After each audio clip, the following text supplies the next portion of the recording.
नमस्कार, बिहार मिथिला न्यूज़ में आपका स्वागत है। मैं हूं मनोज। देखिए, जब भी स्वास्थ्य संबंधित कई महत्वपूर्ण जानकारी हमें देनी पड़ती है, क्योंकि मीडिया की वजह से हमारा भी नैतिक दायित्व बनता है कि हम सक्षम विशेषज्ञ जो कि अनुभवी हैं, जिनके पास क्वालिटी है और जो लगातार अपने मरीजों पर कार्य और अनुसंधान शोध करते रहे, उनके विचारों को आप तक पहुंचाने का प्रयास करते हैं। जरा गौर से हमारा यह कार्यक्रम देखिएगा, क्योंकि ये आपके छोटे बच्चों पर आधारित है। और अभी हम बता दें 0.5% जो मामले हैं बच्चों में, नवजात बच्चों में मृत्यु का, वो बता रहा है। क्यों होता है ठंड में बच्चों पर असर, ये हम बता करेंगे।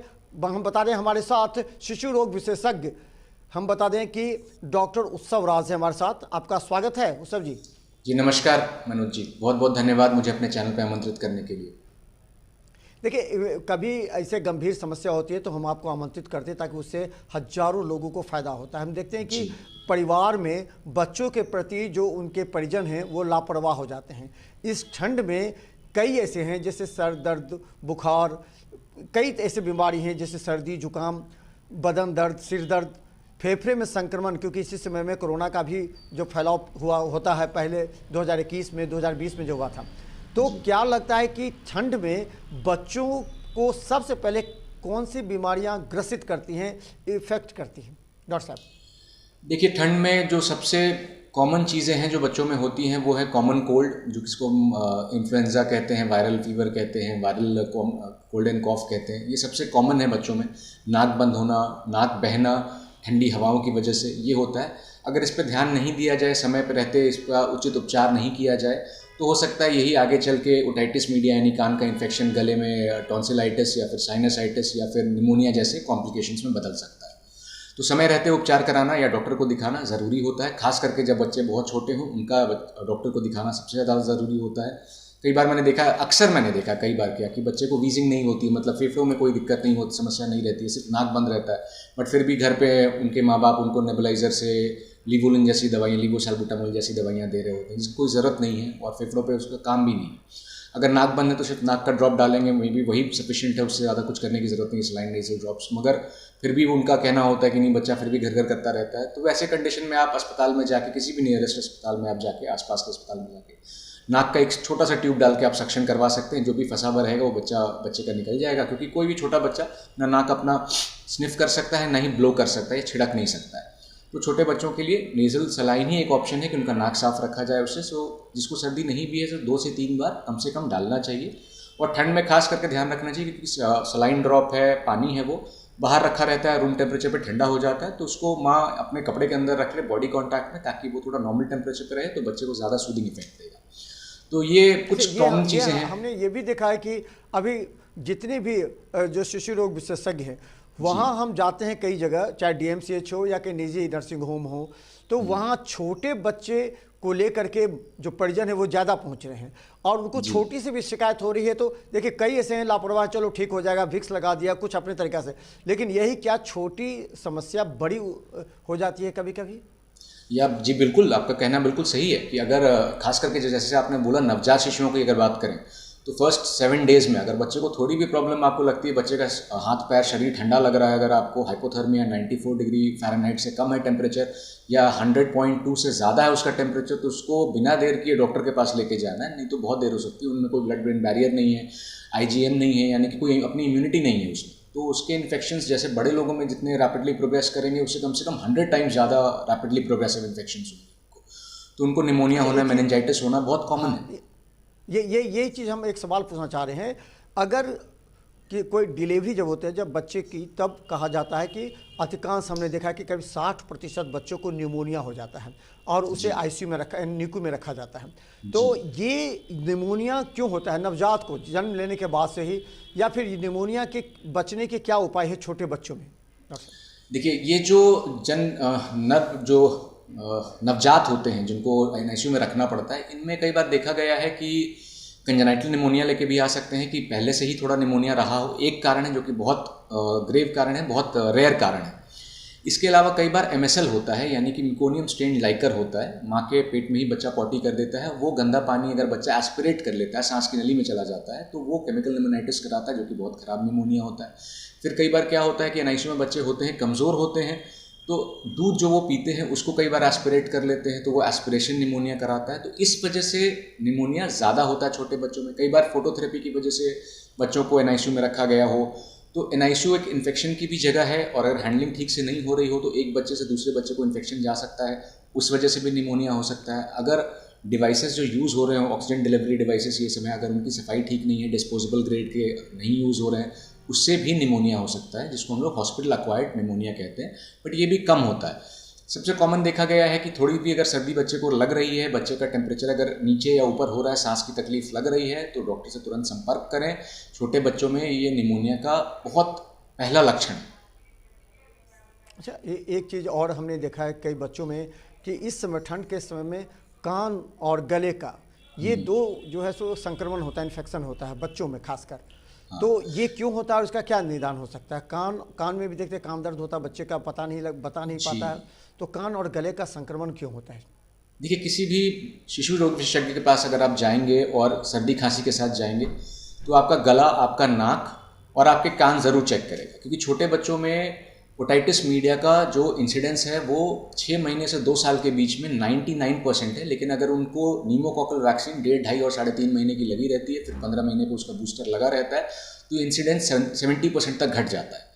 लेकिन उसके बाद भी ये बहुत हद तक नहीं हो पाते हैं ये वैक्सीनेशन, जितना हम चाह रहे हैं वैक्सीनेशन हो पाए बच्चों में, आज भी वो सच नहीं है कि ग्राउंड लेवल पर उतने वैक्सीनेशन होते हैं। तो इन बच्चों में, जैसे आपने कहा, कान का संक्रमण ये होता नॉर्मल वायरस से ही है, H इन्फ्लुएंजा से होता है, कई चीज़ों से होता है। तो शिशु रोग विशेषज्ञ को दिखाएं अगर बच्चे को सर्दी खांसी है, क्योंकि वो इन चीज़ों का ख्याल रखेंगे, उनको ये ध्यान रहेगा कि ओटाइटिस मीडिया भी हो सकता है, तो वो कान ज़रूर चेक करेंगे। और छोटे बच्चों का कान चेक करने के लिए ओटोस्कोपी से भी जरूरत नहीं पड़ती है। अगर बाहर से ही लाइट जला के देखते हैं टॉर्च से, तो बड़ा साफ सा टिम्पैनिक मेम्ब्रेन दिख जाता है। अगर रेड दिखता है तो ओटाइटिस मीडिया उसको बोल रहे होते हैं हम लोग। तो कान बहने का, परमानेंट ईयर डेफनेस का भी चांस रहता है। और गले का संक्रमण तो आप जान रहे हैं, बच्चे जो सांस ले रहे हैं उसमें अगर इन्फेक्शन जा रहा है, अगर वायरस, बैक्टीरिया कुछ भी जा रहे हैं, तो उससे हो रहा होता है। अभी आपने देखा होगा मनोज जी कि ठंड में जब से स्कूल बंद हुए हैं, तब से आपको संक्रमण कम मिल रहे होंगे, सर्दी खांसी के बच्चे आपको कम दिख रहे होंगे। जब स्कूल बंद रहते हैं तो ऑब्वियसली हर घर से बच्चे अलग अलग घर से आ रहे होते हैं, इन्फेक्शंस लेके आ रहे होते हैं, तो कॉमन इन्फेक्शंस मिक्सअप करते हैं। जब स्कूल बंद रहते हैं तो इन्फेक्शंस की मात्रा घट जाती है।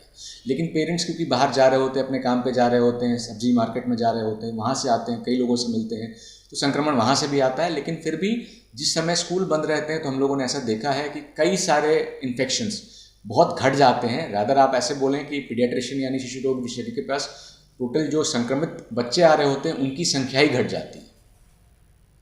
अच्छा, एक चीज़ और इससे जुड़ा हुआ, चूँकि ये तो हम ज़्यादातर देख रहे हैं, कहा जाता है कि ठंड में बच्चों की त्वचा वो सिकुड़ती है या फिर वो रूखी हो जाती है। ये हमने कई जगह देखा भी है, क्योंकि कई ऐसे महत्वपूर्ण बिंदु हैं जिस पर हम आपकी राय जनता तक या पहुंचाना चाहते हैं परिजनों तक। तो त्वचा रूखी हो जाती है, और जो धुंध में अगर बच्चा धुंध एक्सेप्ट करता है तो उसका क्या असर पड़ता है उसका? मनोज जी, पहले हम लोग त्वचा पे आ जाते हैं। ये IAP की गाइडलाइन आ गई है साफ साफ कि नारियल तेल को छोड़ के दूसरा कोई भी तेल इस्तेमाल नहीं करना है। लोग कई बार कहते हैं कि सर गर्मी का, जाड़े का मौसम है तो सरसों तेल लगाते हैं, नहीं तो नारियल तेल लगाने से ठंडा करेगा। अब ये समझना है, कोई तेल ठंडा गर्म करने के लिए हम नहीं लगा रहे होते हैं, वो सिर्फ स्किन को मॉइस्चराइज करने के लिए, यानी त्वचा रूखी ना हो जाए इसके लिए लगा रहे होते हैं, जिसके लिए IAP सिर्फ और सिर्फ कोकोनट ऑयल यानी कि नारियल का तेल रिकमेंड करती है। तो गर्मी रहे, जाड़ा रहे, दिन रहे, रात रहे, आपको सिर्फ सरसों का तेल नहीं इस्तेमाल करना है, सिर्फ नारियल का तेल इस्तेमाल करना है। कान में, नाक में बच्चे के किसी तरह कोई तेल कभी भी नहीं डालना है। नवजात हो, बड़े बच्चे हों, नारियल तेल का ही इस्तेमाल करें। आप पूरे त्वचा में लगा सकते हैं। थोड़े बड़े बच्चे हैं तो वो 4 साल से बड़े बच्चे, तो वो मॉइस्चराइज़र का इस्तेमाल कर सकते हैं। घर में जो भी कॉमन मॉइस्चराइज़र बड़े लोग इस्तेमाल करते हैं वो 4 साल से बड़े बच्चे इस्तेमाल कर सकते हैं। 4 साल से छोटे बच्चे हैं, अगर इनकी त्वचा बहुत ज़्यादा रूखी है, नारियल तेल लगाने पर भी आपको लगता है रूखापन रह जा रहा है, तो अपने पीडियाट्रिशियन यानी कि शिशु रोग विशेषज्ञ से मिलें। उन्हें इंटेंसिव मॉइस्चराइजेशन की ज़रूरत होती है। तो ऐसे बहुत सारे मॉइस्चराइज़र आते हैं जो बच्चों के लिए अलग से प्रेस्क्राइब किए जाते हैं। मार्केट में मिलने वाले कॉमन मॉइस्चराइजर्स बच्चों के लिए ना इस्तेमाल करें। और जो आपने बोला धुंध में बच्चे एक्सेप्ट कर पाते हैं, ये कोहरे में जाना आप जो कह रहे हैं वही ना। देखिए कोहरे में निकलना बच्चों के लिए वैसे भी खतरनाक है। हम कहते हैं कि आप जानते होंगे, आप ट्रैफिक जागरूकता पे जब आप अभियान करते होंगे तो कहते होंगे कि जब घना कोहरा हो तो आप हाईवे पे खास करके निकलने से बचें। उसी तरह कोहरे में बच्चे को भी ध्यान नहीं रहता है और बच्चे भागते हैं, बहुत तेज़ी में निकलते हैं कई बार, तो चोट लगने का, गिरने का ये डर भी बढ़ जाता है। साथ में अगर ट्रैवल कर रहे हैं माँ बाप के अगर कार में तो भी उनकी सेफ्टी कॉम्प्रोमाइज़ है। कोहरे में अगर आप ध्यान से भी चला रहे हो तो दूसरी गाड़ी का अगर ड्राइवर अगर आपको ठीक से ना देख पा रहा हो तो एक्सीडेंट होने के चांसेस बढ़ जाते हैं कोहरे में। जहाँ तक कोहरे का ठंड से रिलेशन है तो कोहरा हम समझ रहे हैं कि वो ड्यूज़ है, तो ड्यूज़ है तो वो ठंडक बढ़ाएगा, कपड़ों पर अगर गिर रहा है तो कपड़ों को ठंडा करेगा और शायद उन्हीं कपड़ों में बच्चे अगर सो जाएंगे तो उनको ठंड ज़्यादा लगेगी। ठंड ज़्यादा लगने से कोई इन्फेक्शन नहीं होता है मनोज जी, मगर ये समझना है कि बॉडी को अगर हाइपोथर्मिया में ले जाया जाए, यानी कि 94 डिग्री सेंटीग्रेड से अगर मेरी बॉडी नीचे चली जाती है तो मेरी इम्यूनिटी ऑलमोस्ट कॉम्प्रोमाइज़ हो जाती है। उसके बाद किसी भी इन्फेक्शन का मेरे बॉडी में अगर थोड़े बहुत वायरस तो हमारे शरीर में हमेशा होते हैं, गले में, नाक में हमेशा होते हैं, इनको फ्लेयर अप करने का यानी बढ़ने का और एक डिजीज़ का यानी कि एक बीमारी का फॉर्म ले लेने में मदद मिल जाती है, तो इसीलिए ठंड से बचने को कहा जाता है। अब एक अंतिम सवाल कि ये भी काफ़ी महत्वपूर्ण है। कहा जाता है कि बच्चों में अगर इम्यूनिटी कमज़ोर हो जाती है तो कई तरह की समस्या उत्पन्न हो जाती है, जैसे सर्दी, खांसी, जुकाम हो, शरीर गर्म होना, तेज़ बुखार हो। तो बच्चों की इम्यूनिटी को दूर करने के लिए कौन सा उपाय होगा, क्या खिलाना चाहिए? क्योंकि 0 से 8 वर्ष के बच्चे भी हैं, नवजात भी हैं, किस तरह उनको क्या क्या खिलाना चाहिए ठंड को देखते हुए? ठीक है मनोज जी, सबसे पहले तो जन्म से लेकर 6 महीने तक माँ का दूध सिर्फ वही है जो बच्चे की आईजीएम को बनाता है, तो माँ का दूध सर्वोत्तम है और सिर्फ माँ का दूध ही मिलना चाहिए जन्म से लेकर 6 महीने के बच्चों तक को, उसके अलावा कुछ भी नहीं। जब 6 महीने से बड़े हो जाते हैं बच्चे तो जैसे हम लोग कहते हैं 9 महीने तक नमक नहीं देना होता है, 1 साल तक चीनी नहीं देना होता है, 15 महीने तक मसाला नहीं देना होता है, 2 साल तक किसी भी तरह का मिर्चा नहीं देना होता है और पैक्ड फूड 2 साल तक बिल्कुल नहीं देना होता है, क्योंकि उसमें क्लास 2 प्रिजर्वेटिव्स होते हैं जो बच्चे के IQ को हैम्पर करते हैं। इन बातों को समझते हुए ठंड में खास करके अगर हम देखें तो अब देखिए सीजनल फ्रूट्स और सीजनल फल जो है ना वो इसी तरह से बने हैं। जैसे अब अलग बात है कि अब गर्मियों में भी गाजर मिलने लग गए हैं, गाजर का हलवा बनने लग गया है, मगर ये ठंड में ही पहले मनोज जी पाए जाते थे और ठंड में ही लोगों को दिया जाता था। मटर ठंड में ही बनते थे और लोग उसका सेवन खूब अच्छे से करते थे। तो ये सब चीज़ें खिलाने से इम्यूनिटी बढ़ रही होती है कहीं ना कहीं, इसीलिए सीजनल फ्रूट, सीजनल वेजिटेबल्स की महत्वता बहुत ज़्यादा है। तो ठीक है, अगर पूरे साल मिलता है पूरे साल भी खाएं, मगर मौसम को ध्यान रखते हुए जिस मौसम में जो फल या जो भी सब्जियां अलग से मिलती हैं उनका सेवन ज़रूर करें, वो आपकी इम्यूनिटी को बिल्डअप करने में मदद करेगा ही करेगा। कई लोग इससे डरते हैं कि जैसे बच्चे को लिखा पेट खराब है तो उसको लिखा कि भाई खाने में इसको केला, दही, खिचड़ी, दलिया, पानी, नारियल पानी, ORS देंगे। तो कहते हैं सर इतनी ठंड में दही दे सकते हैं? तो हम लोग मनोज जी इतने पुराने ज़माने से जानते हैं कि मतलब साल का एक सबसे ठंडा दिन अगर बोला जाए तो वो 14 जनवरी भी होता है और हम लोग सनातन धर्म में मनाते हैं उसको बहुत धूमधाम से मकर संक्रांति के रूप में, और उस दिन चूड़े दही का ही सेवन किया जाता है। तो जब दही हम लोग ठंड में खा रहे हैं, पीक ठंड में, तो हम लोग जान रहे होंगे, हम लोग के पूर्वज इतना तो जान रहे होंगे कि वो नुकसान नहीं करता है। ठंड में खराब दही आपको नुकसान कर सकता है, पड़ा हुआ खट्टा दही जो ऑलरेडी इन्फेक्टेड है वो दही नुकसान कर सकता है, बट अगर फ्रेश दही आप ठंड में खाते हैं तो आपको कोई नुकसान नहीं पहुँचाने जा रहा है। तो ये कुछ मिथ्या भी लोगों के दिमाग में रह जाती है जो कि निकलना बहुत ज़रूरी होती है। तो हम बता दें डॉक्टर उत्सव राज हमारे साथ हैं, शिशु रोग विशेषज्ञ, काफ़ी अनुभवी हैं। लगातार इनके यहाँ जब बच्चे पहुँच रहे हैं तो बच्चों के इलाज के साथ ये शोध भी करते हैं, उस शोध की जानकारी आप तक पहुँचाने का प्रयास करते हैं। हेल्पलाइन नंबर दिया हुआ है, अगर आप तमाम लोगों को जानकारी भी अगर चाहिए तो निश्चित तौर पर करें, क्योंकि ये एक नैतिकता भी है। हम आप कहीं भी इलाज करा सकते हैं, लेकिन अगर कोई अनुभवी शिशु विशेषज्ञ के पास जाकर के जानकारी लेकर के अपने बच्चों के इलाज कराते हैं। देखिए एक बात बता दें, किसी भी कीमत पर 0 से 8 वर्ष के बच्चों में परिजनों को लापरवाही एकदम नहीं करनी चाहिए, वरना थोड़ी सी समस्या एक विकराल रूप देता है, जिससे हमने पहले कहा 0.5% बच्चों की मौत भी हुई है, ये भी सूचना है। इसे लेकर के आपको भी जागरूक रहना है। जब आपके डॉक्टर आपके शहर में हैं, अवेलेबल हैं हर वक्त, तो आप थोड़ी सी भी समस्या होने पर जरूर जाएं। अपना कोई एक्सपेरिमेंट बच्चों पर ना करें। तो देखते रहिए बिहार में न्यूज़, यूट्यूब में सब्सक्राइब कीजिए। यूट्यूब सिटी केबल 10 पर लाखों लोग हमें देख रहे हैं, और हम बता दें हमारे साथ डॉक्टर उत्सव राज हैं जो हर समय आपके लिए तैयार रहेंगे सलाह के लिए। धन्यवाद डॉक्टर साहब। जी धन्यवाद मनोज जी।